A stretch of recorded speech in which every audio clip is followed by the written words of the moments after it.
Like us on Facebook, JoburgToday.tv, and follow us on Twitter @JoburgToday.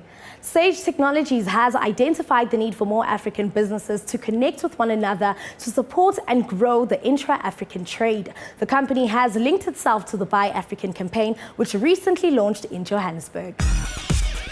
We're excited about Buy African because it obviously ties into our strategy for Africa, which is to go into Africa and empower the small businesses as much as we can, and also get involved with the people that have the passion or share the same passion with us in terms of being able to provide solutions to the small businesses that are out there, to the entrepreneurs that are out there that need those sort of services. Sure, it's about connecting entrepreneurs, it's about connecting African businesses to each other.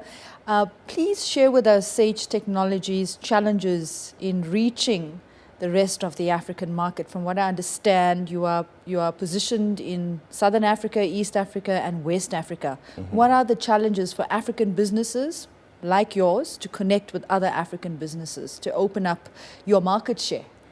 So I think the challenge mostly is with regards to reach. You don't always have the reach to be able to get to all the countries or the businesses that are out there. So we've embarked heavily on accessing our clients through the digital platform. So we also encourage our clients and to empower businesses to also have a digital footprint through websites so that more people can connect, because obviously previously people could connect through print media, through TV and things like that. But there's a lot of traffic that goes through social media, through websites. You know, people do a lot of Googling these days and they rely on that. So we want to connect with those people as much as possible using those platforms. We do have offices in South Africa, in Nigeria, and in Kenya as well. And partnering with Buy Africa is good for us because they also have country managers in more countries than we do. So there's at least people on the ground that can help in terms of reaching more people and advising them about what's out there, just to make their lives easier. Fantastic. And what do you think of the current state of connectivity you're experiencing as an African business via the internet? Why is that not enough? Well, look, connectivity differs based on where you are, and we've also taken that into account when we roll out our solutions. So specifically in the space that I'm in, which is the startup space, we do have desktop products and we do have online products. The reason for that is that connectivity is not always the same. So we benefit of fairly decent connectivity here in South Africa. Kenya is also doing well in terms of connectivity. It's actually become one of the technology hubs of Africa. Nigeria is also doing okay. Some of the SADC countries are sort of here and there. It's not always available, or due to power interruptions, it's not always consistent. So we sort of give that platform in terms of options, in terms of desktop as well as online solutions that can give that solution. Because at least, even if you're not able to process on the internet or be live on the internet, your website should be up. Someone who is looking for something that you do should be able to pick up your details, even if you can't do other things. So that's why for us, an online presence is key, and also just giving people the ability to choose based on what infrastructure they have or the capacity they have from an infrastructure perspective.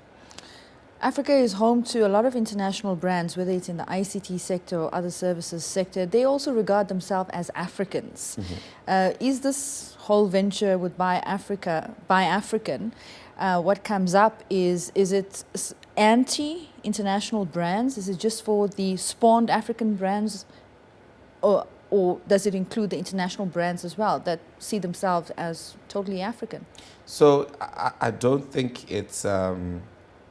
Is this about exclusion? It's not about exclusion.